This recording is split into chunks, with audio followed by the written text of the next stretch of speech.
It's your boy, Remoy George Phillip, the first. And it's Samantha and Zessie. This is Maskulinity.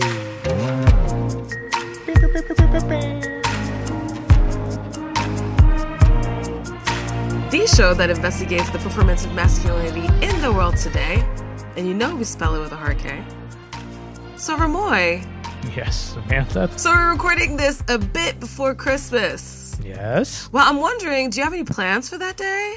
You know, I think I may catch up on all the Beneath the Mask episodes. Oh, finally. Is that a gift? I mean, watching you chop it up with old guests on the gram, getting at the heart of the episodes they recorded with us. Talking about you behind your back. By the way, you were a Prius last night.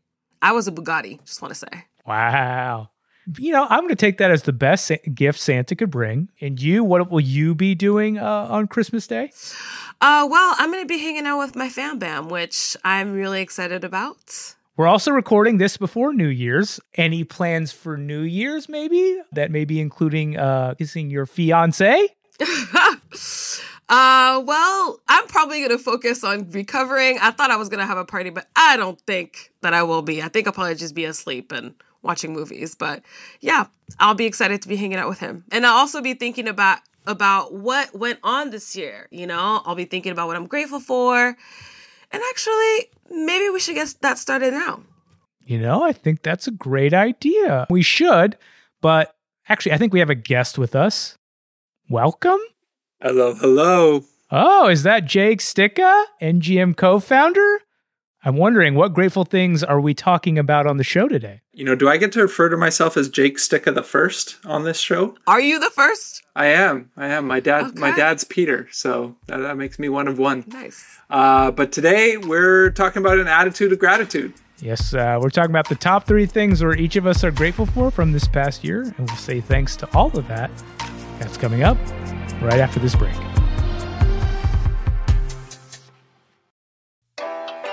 Curious about next-gen men? We're a small part of a much larger movement to undefine masculinity for a brighter future. Our mission is clear: empower the next generation to use their curiosity, empathy, and courage to build a more equitable world. Join the Next Gen Men community as we learn and unlearn together. We're here to support boys and men to break free from limiting stereotypes. We're not just an organization, we're a catalyst for reimagining masculinity and fostering inclusivity. We're here to help open up possibilities for what men and boys can be. Explore the world of Next Gen Men at nextgenmen.ca and join the community to make a difference. Next Gen Men, shaping tomorrow's leaders one step at a time. Join us and help undefine masculinity and empower the next generation of men to lead with empathy and courage. Welcome back. Okay, so today we're joined by Jake Sticka, one of the co-founders of our presenting sponsor, Next Gen Men. Jake, how long has it been now? Geez, we turned 9 in November, so we're coming up on a decade, which makes me feel old. My joke is always that I used to have a lot more hair, and I know that under that beanie you used to as well, Remoy, but, you know, we're rolling with what we got. Wow. I mean, for a 10-year-old, you look great, Jake. I'm not going to lie. A hairless 10-year-old, but you look great. Well, I'm assuming you have some things you're grateful for from at least this past year, no? Yeah, I mean, by all accounts, I think a lot of people feel that 2023 was a really tough year, but we always got to have an attitude of gratitude. So yeah, definitely coming with that. Jake with the rhymes. All right. And Samantha, you got some rhymes? Some gratefulness at least? No rhymes, but definitely a lot of gratefulness and gratitude besides the sickness. So I'm excited to get into it for sure. Amazing. Not the sickness, but we'll keep trucking along. So how about we get into this? Yeah? Let's do it. Let's go. So, you know, Remoy, I love a game. Sure, you love them and I hate them, but since it's the holidays, consider this my gift to you. Aw, how sweet. So very generous of you. Wink, wink. No, but really, let's have fun with this. Maybe we'll do a 5 questions game where each of us will share a clue of the thing we're grateful for, and then over the span of like 5 questions from the other 2 people, they try to guess it. Does that make sense? I think I follow, Jake. You got it? I'm not great at games, but let's go for it. No one likes games. Okay, I mean, let's just try it out. Okay, I'll go first. So the first thing I'm grateful for, friends, is a book. Okay, so now between the two of you, you've got 5 questions to try and unfurl what this book is and why I'm grateful for it. Okay, a book. I feel this is some literary dig that Samantha likes to write some bit that I don't get, but let's just go with it. First question, are we talking fiction, nonfiction? What kind of book is this? We're talking nonfiction. Good question. You know, it being Next Gen Men and masculinity with a hard K, does it have to do with gender and or the patriarchy? So actually both in a very specific way, but not directly. So think politics on this one. Well, that's an ambiguous answer. I have no idea how to navigate this one. I mean, I'm going to go like, does it, I don't want to, does it have to do with like, you know, low-hanging fruit here, but the Trump and right-wing politics? Actually, it does. Very much does. Yes. All right. Okay, we're making progress, Jake. Mm-hmm. Let's go with a question around time span. What immediately comes to mind for me as a Canadian is it about January 6th or is it older? Oh, that's a good question. Very good question. Very, very good question. It's older. It's older. Oof, that's not a helpful answer. Decades old. Yeah. And with that, since it's not very helpful, Jake, you know, my gift to you is you get this last question. What's the takesies backsies policy on masculinity? This isn't White Elephant. The gift is yours. Like, take it, my friend. No one's going to switch it with a scarf. So something between George Washington and January 6th. Is it about the transformation of the Republican Party from Abraham Lincoln? You know what? I'll go ahead and let you guys know what it is. So this book is called Hiding in Plain Sight by Sarah Kendzior. So after reading this book, which I highly, highly recommend, it really became clear for me that Trump is actually a part of this decades-long scheme with Russian oligarchs to enrich himself. But what I'm really grateful for specifically here is Sarah Kendzior and her co-host, Andrea Chalupa, on this podcast. Have you guys heard of Sarah Kendzior or Andrea Chalupa?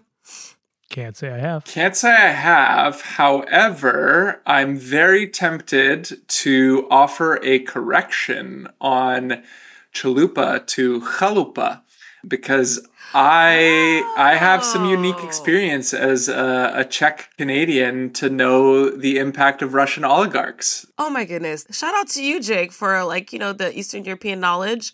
Yeah, she actually studies dictatorship in Eastern Europe. We'll post a little bit more about this on our website, but essentially Sarah Kendzior is a journalist from Missouri, and together they've done extensive research around autocracies and the fall of democracies around the world.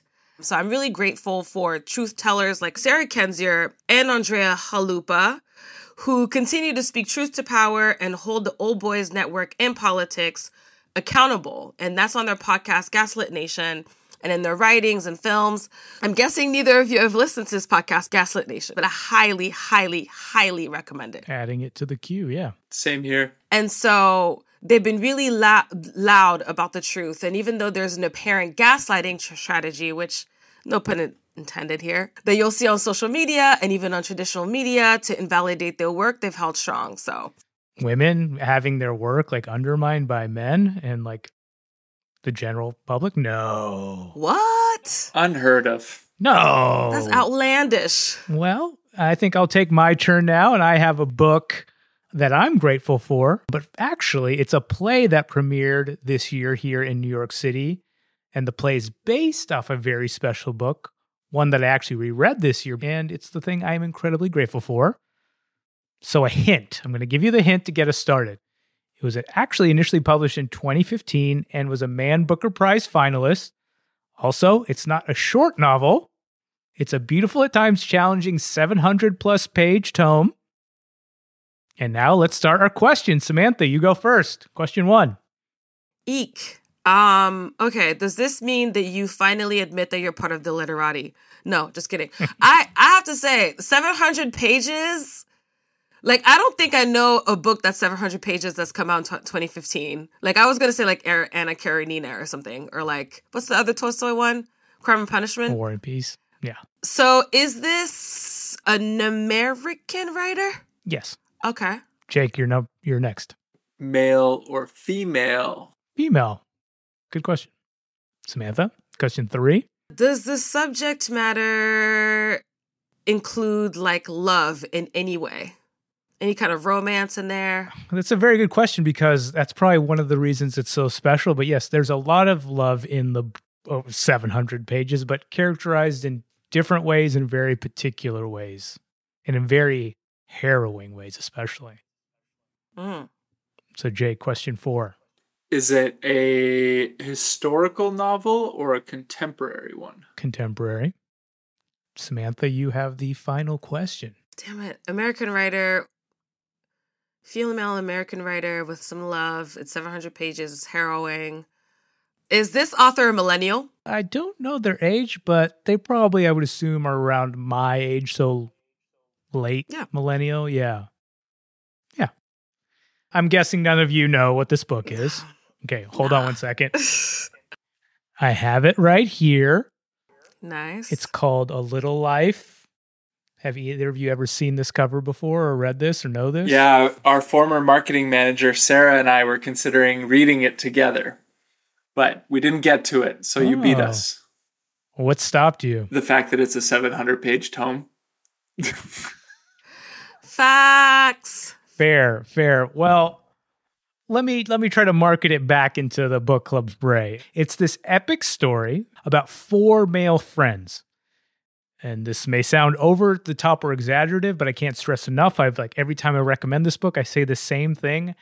It's that I've never read characters who've been handled with so much care. I'm assuming you may want to know what that means. Yeah? You are correct. We care about men. Exactly. Facts. The story starts off with these 4 men recently graduating from college in or around New York. They're all living in Manhattan at the start of the book. And the first 100 or so pages are this beautiful characterization of their different lives, how race and class separate them, but also how love and tenderness keep them connected.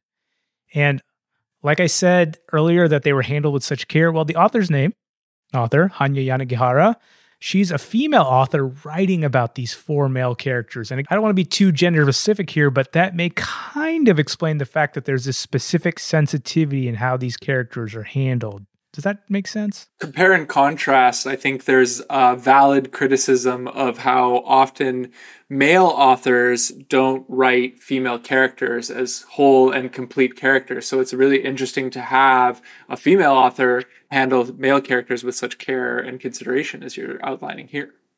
I hope you guys, even if it's just the first 100 pages, read it, because it's so I've never read male characters and relationships held in this specific way. But there was negative pushback against Yanagihara because there is some queerness that enters the novel, and her writing about queer love for male characters wasn't necessarily appreciated by some.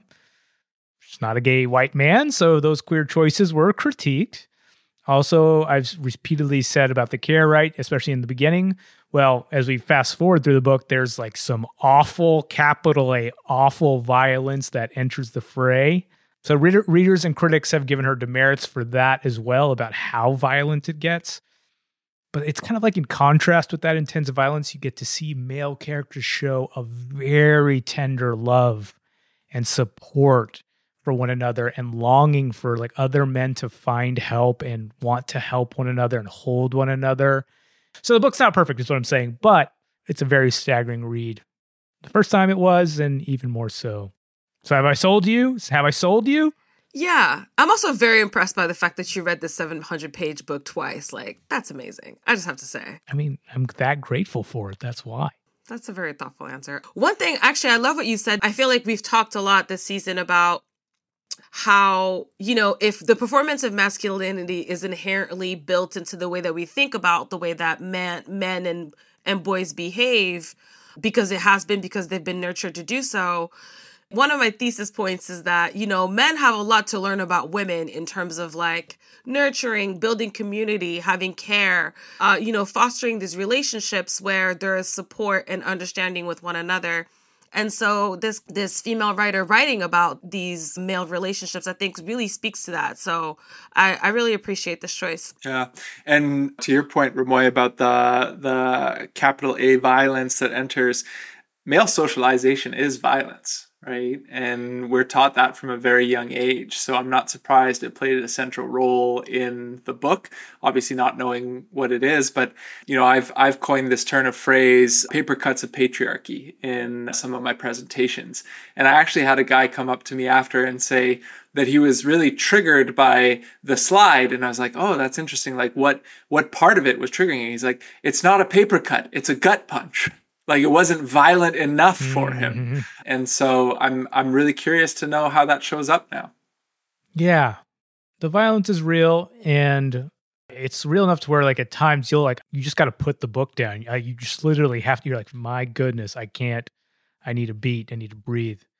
And, for the criticism of it, I can understand it, but also for like the legitimacy of that or depictions of it, I think, Jake, you're right. Like, at least even just to have the conversation, which what literature can sometimes do, right? To facilitate these conversations about honestly what it can be like to be a male in this world and to confront this type of violence so head on. But Jake, it's your turn. Tell us, numero uno, what's the first thing you're grateful for? Oh man, but I have to do it. I guess. Yeah, I have to do it in this gamey way, which everyone will see that I'm not good at games. I am grateful for one of Next Gen Men's many offerings. Ooh, okay. I have been all up and through the offering, so I'm really hopeful that I can get this. Is it an online offering or an in-person offering? It is a hybrid offering. Ooh, wow. Hybrid. Okay. The Prius of offerings. Wow, that was solid. I'm not going to lie. Samantha's got it. COVID or otherwise. Is this thing happen regularly, like on a cadence, or is it a one-time like thing? How does it work? On a quarterly basis. Okay, it's a hybrid offering. It happens on a quarterly basis. Is this something that takes place in the context of school, business, or something else? It's one of our workplace offerings. Ah, okay. Is it led by facilitators or? It's led by usually 2 Next Gen Men facilitators and a volunteer. Okay. Alex/Jake, what is Wolfpack for 400? Ooh. No. Wait, the Wolfpack isn't the workplace one? Damn it. Opportunity to steal, Remoy. Damn it. I thought I had it. What is NGM Book Club? Ding, ding, ding, ding. I always overcomplicate things. I could have guessed that. All right. Well done. I'm really grateful for the book club. And for people that don't know, book is actually an acronym for Beyond Our Own Knowledge. Samantha, no disrespect, but it is a gender-specific offering for male leaders. And the idea behind that is that, 1, men read less than women, unless they're named Remoy, reading 700-page books twice.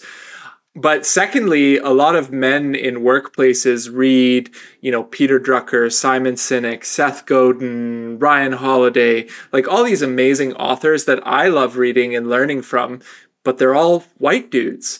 And so in reading Beyond Our Own Knowledge, every quarter I curate female authors, authors of color, authors with disabilities, trans authors, just to create a space where, if someone's committed to the book club on an annual basis, since it happens quarterly, they're going to read 4 books from diverse perspectives. And what's extra exciting about it is it's not just the reading, it's the conversation about the reading that happens after. And I just want to share a quick example with you from our most recent read, which was Sean Fay's The Transgender Issue. And I had a participant absolutely blow my mind in one of our closing conversations. And one of his takeaways from the book was, being anti-trans isn't a stance or a position, I don't think. It's taking your freedom for granted while limiting someone else's. And had I not created a book club over 3 years ago and made the space where over 700 participants have taken part so far, I would not have had this nugget of wisdom fall into my lap that just blew apart how I see everything. I mean, that's an incredible insight to have. Again, that even hearing you, Remoy, talk about some of the criticisms of the book that you shared, that is part of the conversation in of itself, because the three of us on this call could read the same book and take vastly different things away from it. And I want to know how Samantha is reading a book. I want to know how Remoy is reading a book. And I think we're all wiser for having the conversation about it after. And so, I'm just really grateful to have that space, because I was going to read these books anyways. And now I get to read them with some people and get smarter for it. I want to express my gratitude for you creating the space, curating these lists, because, as a woman, it is like flabbergasting every day to find out how little men read women writers. I have the gift of hanging out with you guys and talking a lot about masculinity. Remoy, we've talked about how, you get energized by women's intellect and contributions, and that is not running the street. So that is something that I personally am very grateful for, and that, I hope that men out there take a lot of note and join the book club. BOOK. So thanks. And the URL is very simple, bookclubformen.com. Tell a friend. All right, so time for me to take the mic back. My second thing that I am grateful for. Are you guys ready? Ready. Here for it. So this one is a journalism-related thing, and it has to do with a pretty high-profile case. Okay. Considering I know nothing about the world or news or cases, I think, Jake, you got to take the lead on this one. You go first. I just realized why Remoy can read a 700-page book twice, because he's not on Instagram. Facts. Yeah. Practical, pragmatic, yes. All right, so putting on the world of news and social media, a pretty big case. For whatever reason, Me Too is coming up for me. Is it something Me Too related? Maybe Jeffrey Epstein? Not exactly. Not directly related to Me Too, no. But it is in that direction, yes. Only high profile. I don't even know if this was in the last calendar year, but Johnny Depp one, is it that one? Does it have to do with that one? Not that one, but also same type of case or similar. I don't know if I have any more questions because I know nothing. But Jake, go ahead, you're three. High profile case. High profile case. Well, it's journalism related, so remember that. If I hear high profile case, that means there's someone significant in it. Is the someone significant a politician, an athlete, or an entertainer of sorts? An entertainer. Ooh. Couple entertainers. Is it sports? Okay, my question, sports related? No. Remoy, I asked if it was an athlete the last time. Come on, man, keep up. Yeah, I said an entertainer. Hey, man, I don't know how to listen either. Well, you still got the last question, Jake, so go. I screwed it up for us. My bad.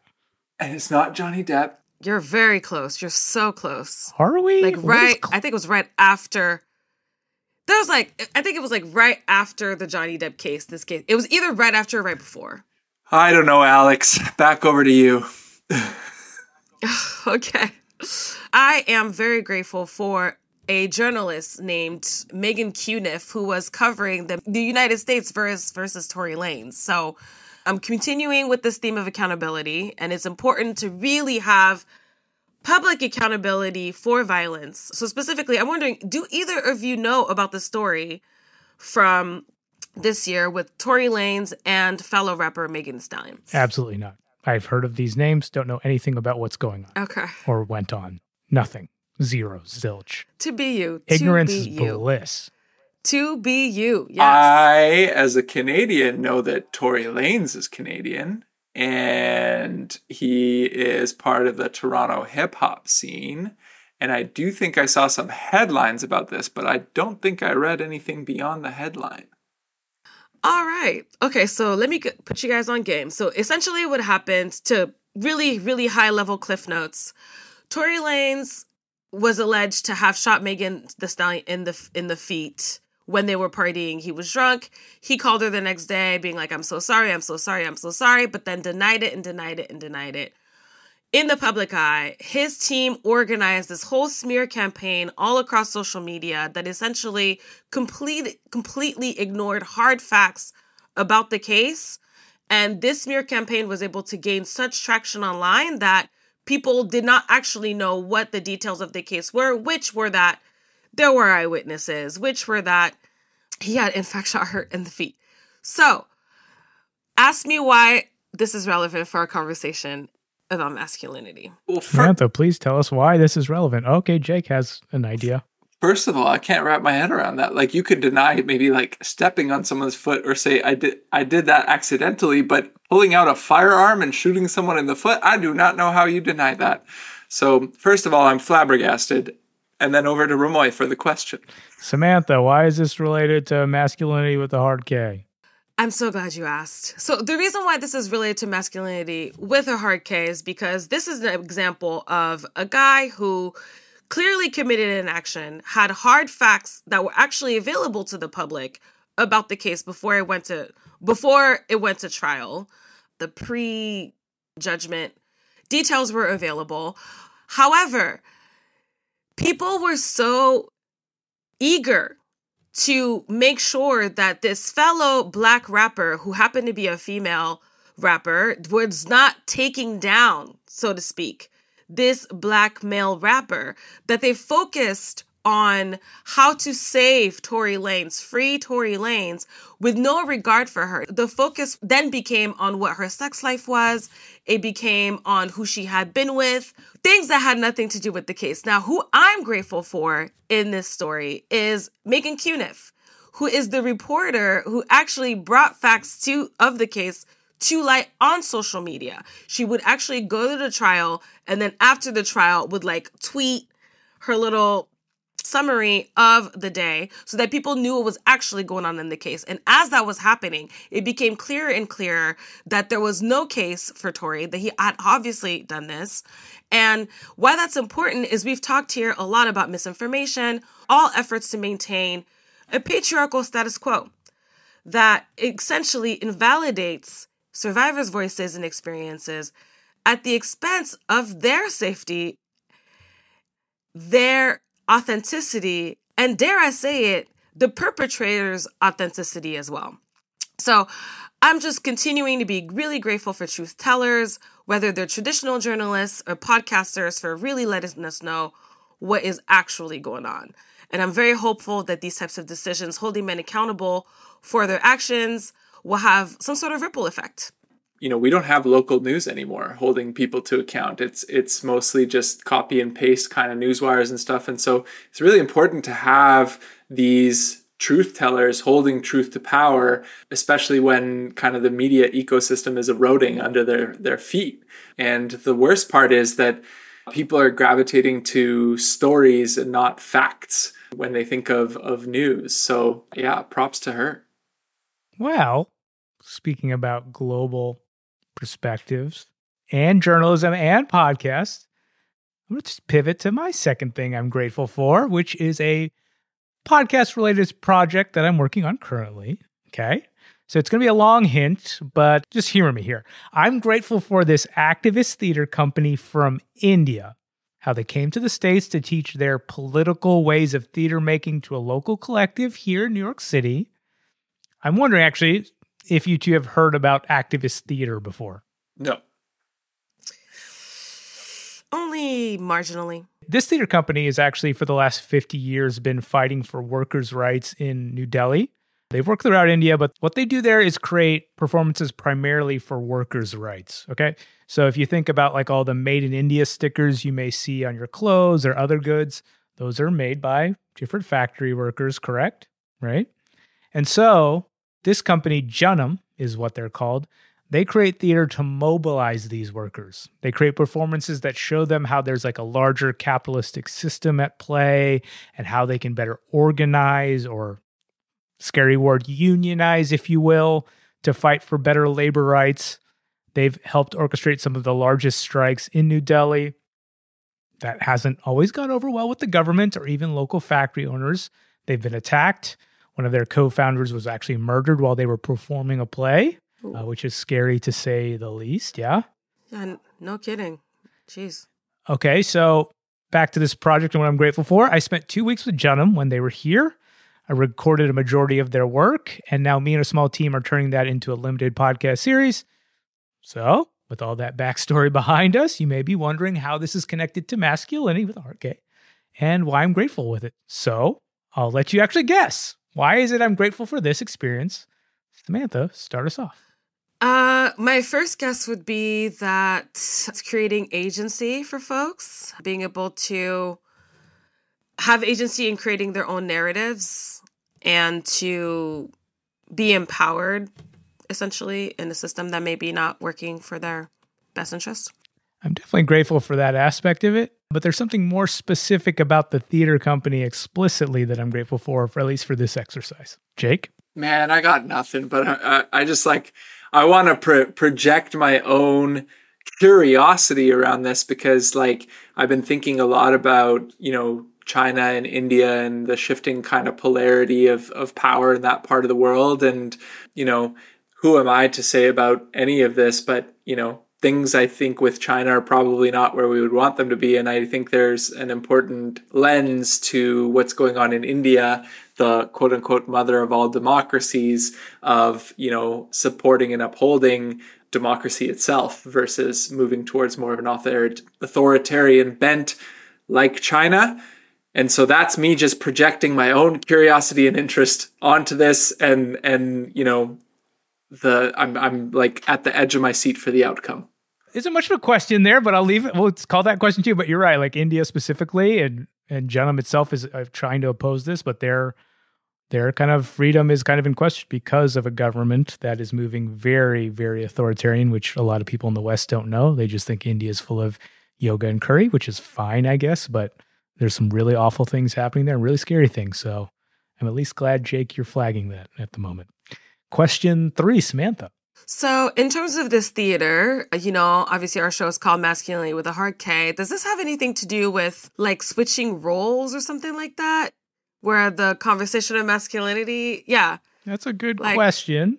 I will say it has to do with roles in a way and switching, but not what you see in the actual performances, if that's any more clarity or just even more ambiguous of a hint or response. Okay. Jake, question 4. Okay, I'll actually attempt a question this time. Building off of Samantha's great question, one thing that I think marks a lot of Abrahamic countries is there's a singular God. But in India, there's many gods. Does it have to do with a pluralism of faith? Not of faith, but you could see that kind of as a translation in what I'm grateful for. So it's a good question. So it's not a faith-oriented theater group, or they aren't implementing faith-based explicitly in every single production, but there is something to what you're saying in my appreciation. Again, very ambiguous, but we're getting there. Yeah, that was a good question. Is there a switch happening? And if so, is there a play on class in the performances? The performances, yes. So they're doing a lot of things around class and kind of showing these bigger class structures or systems throughout all their plays. But I'll actually just distill it down to what it is I am grateful for. And, this organization is non-hierarchical. This theater company, Jannam, they kind of don't have one explicit leader. But there is one woman who has been with the company for the entirety of their 50 years. Her name is Maloshri Hashmi. And I am incredibly grateful for my relationship with her now. And I can't express how powerful it is that they are so much so led by such a powerful matriarch. She is the president of the company at this time. Again, they're non-hierarchical, but she's the one that keeps them going and organized. They meet every day, and she's WhatsApp texting the group, reminding people to show up. And it's her presence and way of leading that kind of not only surprised me, but just made me incredibly grateful. And there's this we formed a special bond and friendship. And I'm actually going to show you a photo. Hopefully this works. And I'd love for you to describe what it is you see to the audience. Ready? Can you see it? Oh. What do you see, guys? Nice. I see you and Mala, and you're kind of peeking over her shoulder. Yes. You look delighted, and Mala is just like, hey, everyone. Hi. So it's a very lovely, kind of friendly photo. We'll share this photo down the road on our socials. I'm sure people can see my lovely face, or Mala's. It's really it's really changed my orientation around who are the warriors, kind of we were talking with Keaston, right? And how we think of what it means for people to fight back. it sounds kind of like almost amateur or like elementary, but I guess what I'm saying is like I'm relearning how to think of leadership and strength, not from such a masculine, male-dominated perspective, if that makes sense. Me being me, always trying to build bridges to book club. There was a great book that we read in the summer called See No Stranger, a memoir and manifesto of revolutionary love by Valerie Coer. She's a Sikh activist in the States and talks about within the faith how like the idea of fight and warrior are in that, and it's not masculine, it's not feminine, and like we have to really look critically at like how women have laid down their lives, their families, their hopes, their dreams for the progress that we've made as well too, whereas we often think of the male martyr or the male soldier or the male general or those types of things. So I just really resonate with that. And fight is something that animals have, the fight to live, the fight to freedom, the fight to those types of things. And so how do we harness that in a way that it's not selfish or unnecessarily antagonistic, but it's collectivist and it's for the better of our group and our community. So I'm very inspired by that. And if you got time to read 700-page books, I recommend this one too. Thank you. I mean, that's a good show. And we'll put that in our socials as well. Jake. I mean, obviously you're book club grateful, but you get another turn. Your turn for gratefulness. What's the next thing you want to share with us? Oh man, you all are so wise and insightful with your gratitudes, and I feel so self-centered in mine, but it's another recent Next Gen Men thing. Samantha, why don't you start us off? Okay, so does this have to do, so we've been talking about podcast journalism and everything. Does it have anything to do with that? Yes. Storytelling and journalism are pieces of this. So that would then assume that it has to do specifically around journalism around gender, yeah? You bet. I can't imagine that this would have to do with a recent Indiegogo campaign. I don't know why I'm singing, but I love that you sang that, and ding, ding, ding, you got it right. We're just going to get to, we all know what this is. We're going to give it to our audience. It's the voicemail campaign, correct? Yep, you nailed it. Voicemail campaign. And for those that don't know, Voicemail magazine is a pro-feminist men's magazine that started in 1983. And to give folks a little bit of context, your boy, little guy Jake here, born in 1988, so it's 5 years older than me, has been publishing about men and boys in the gender justice movement, in the pro-feminist movement since 1983. And the legacy of that work was at risk because the current publisher, Rob Oken, who's been kind of helming it for the last 30 years, he's retiring. He's, taking some well-deserved family time, rest, relaxation, and without a successor, this chronicle was going to go away. And, Next Gen Men couldn't let that happen. We love telling stories about boys and men taking up the mantle of gender justice. And we invited our community, which includes the listeners of the Masculinity Podcast, to support us. And boy, did everyone come out in a big way. In 40 days, we raised over 30,000 Canadian dollars to help us take on this new project and keep this legacy going. And I'm just like so grateful for that like community support, that legacy, and the opportunity to keep telling those stories. That is so dope. Congratulations again. Yeah. And I can't wait to have, masculinity is in your ears with the podcast, in your eyes with the Instagram, and we're going to make sure that masculinity is in print in the magazine as well, too. I look forward to that. But look, folks, we're 2 down, and I could use a mug of tea to warm up my vocal cords. I know Samantha could use a cough break.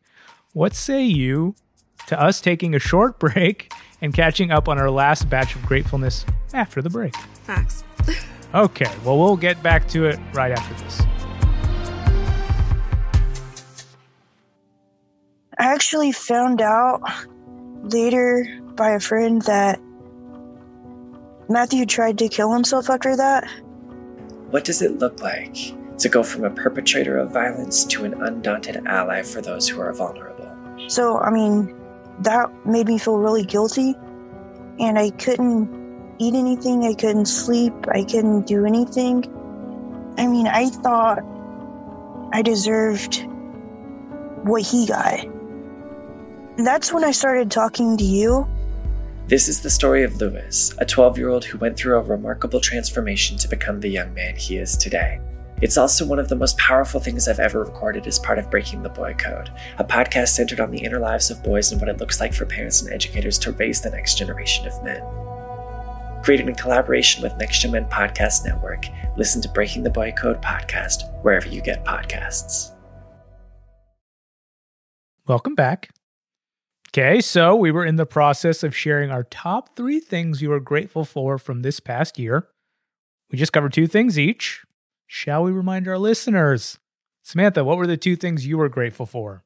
Number 1 thing I was grateful for is Sarah Kendzior, Women Truth Tellers, via books, print, speaking truth to power to old boys networks and politics. Jake, what were the 2 things you were grateful for? I was grateful for book club, and I was also grateful for the outcome of the voicemail crowdfunding campaign so that we can keep publishing an important magazine chronicling men in the pro-feminist movement.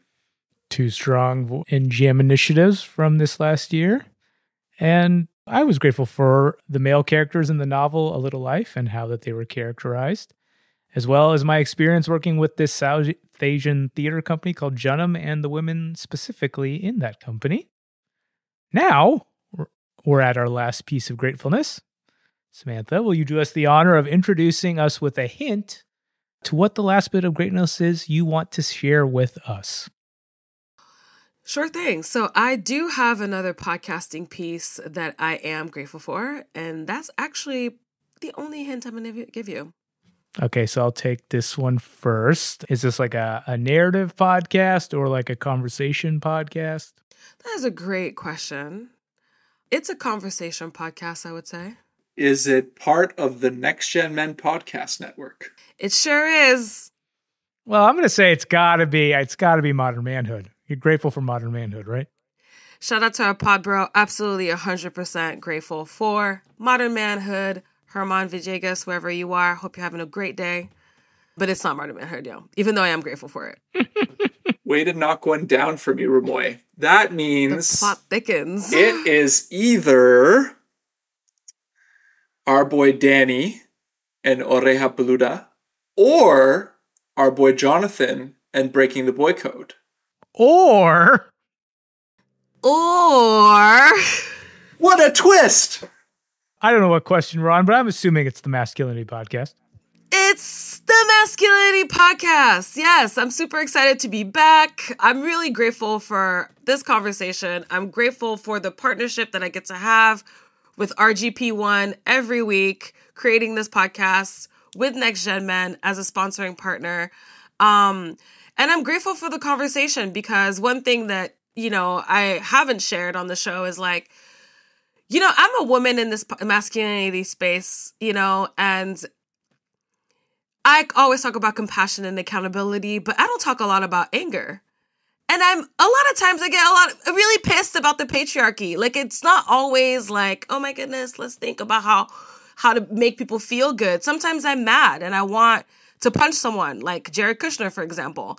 And so this MASKulinity Podcast conversation really allows for, Jonathan, actually Radicalization and T-Swave talked about empathy. How do we come in the middle and lead with that, right? Instead of like that anger or that reactivity. And so, really masculinity is that conversation for us to really make sense of evolving gender dynamics, for people to evolve the way that we think about masculinity, manhood, and in that vein, femininity and womanhood, and all of the hoods and the itties on the gender spectrum, or the lack thereof. So it's really an honor to be here and to work with you guys and to continue to have this conversation. So more to come in 2024, and I'm glad for the progress we made in 2023.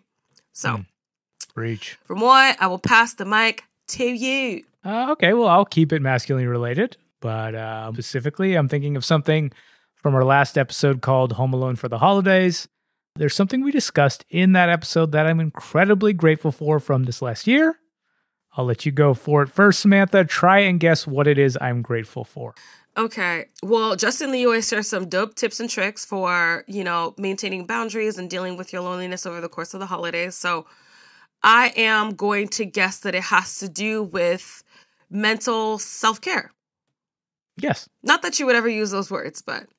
I would never use the word self-care, but yes, you're correct. You're on the right path. Cool. Yay. Good. I did listen to this episode, and if it is about mental self-care, and maybe with more of this mental self-care, you'll arrive to a place of being able to call it mental self-care. Let's call it therapy for now.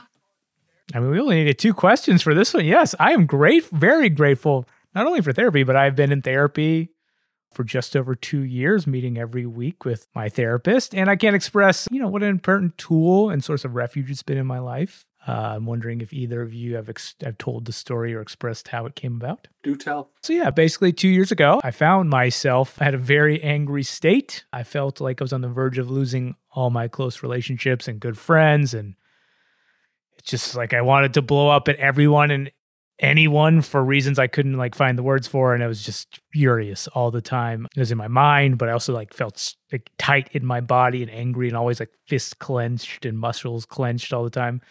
So I just inevitably got to the point where I was like, this is a problem. So I got to find some help here. So I started looking for someone. I did a little bit of Googling and elbow grease, and I found a great therapist. It's been, 2+ years. And each week it is a very powerful 45 minutes in my life that I can't imagine where I'd be without it. So I am grateful for just being on this quote unquote journey of therapy, not self-care. That's dope. Therapy saves, Like Eric Houston said on one of our episodes, which I will never forget when he said that. It was really like a call to help for my own mental health. The brain can break. It can, So take care of your mental. That is 100% something that is absolutely necessary. Yeah. The brain can break, but also the heart can break. And I think that that's a space for self-care and therapy. And I wouldn't be me if I didn't try to squeeze a joke in here. So the heart can break, and that's what happens when you're a Knicks fan. So, you could have saved a lot of money on therapy if you chose not to be a Knicks fan. But if you're already on this journey, that's great. And just to keep it real, part of my own awakening and why Next Gen Men exists is my own struggles with depression, bad coping mechanisms in my late teens and early 20s. And, I don't want to be hyperbolic, but, when people say what that meant to me, I could have died. I could have made bad decisions and not been here today had I not found therapy and a healing practice. And, similarly to you, Remoy, I've been really steady with my counselor since the beginning of the pandemic. And I go monthly, and it's just been a space where every month I can, take inventory, take stock of my thoughts and my feelings, and find patterns and struggles and figure out, what's my relationship with my parents, what's my struggle in my romantic relationship. So I'm grateful that you found that space, Remoy. I'm grateful I found former professional basketball player Jake Sticka to constantly undermine being a New Yorker and a sports fan. And it's just so much fun to be in this relationship with you, Jake. It could be worse. You could be a Blazers fan right now. So, yo, talk about it. Dame, why did you leave? I have abandonment issues I have to talk about in therapy now, okay? It's going to be all right, Jake. Well, Jake, you're our last guest this year, so you'll be our final voice of gratefulness. So give us a hint to what this last thing you're grateful for is this year. You know what? I'm going to superimpose myself on the format here and hopefully give you some gratitude of not having to guess. Mine is also masculinity related, but I'm grateful for the two of you, for Samantha and Remoy, because it takes a lot of work to keep this conversation going. I've been doing it in the format of a nonprofit organization for this length of time, which is its own unique struggles. But seeing the two of you put in so much care and time and energy and effort into telling these stories in this format that, resonates with so many people, inspires them, informs them, moves the conversation along. I'm just so grateful that A, the two of you are doing it and back on the airwaves, and B, that, Next Gen Men gets to play, the tiniest role in that, and that we get to do it together and have these conversations. So that's what I'm grateful for. Well, Samantha, after hearing all that gratitude, I want to say it. I'm just incredibly grateful for you. Same here. I know that I make jokes about you being literati and all of that, and, you're all around just intellectuality, whatever that term is, but you really do bring just a level of coherence and thoughtfulness to the show that really couldn't be possible with anyone else. So I'm grateful for you too, RGP1. I'm also very grateful for the next year of podcasts and material we'll be creating. Now that's going to be on our IG at Masculinity Pod, where you can watch our show Beneath the Mask, which is also on our website, masculinitypod.com. Yeah, be sure to catch up before the new year, where we got a whole calendar full of exciting stories to tell. Until then, I'm your boy, Remoy George Phillip, the first. And it's Samantha and Zessie. Thank you so much for listening. Peace. Ciao. Yeah, I feel very warm and fuzzy. My cough is gone. Just kidding, it's not. But yeah, this is really nice.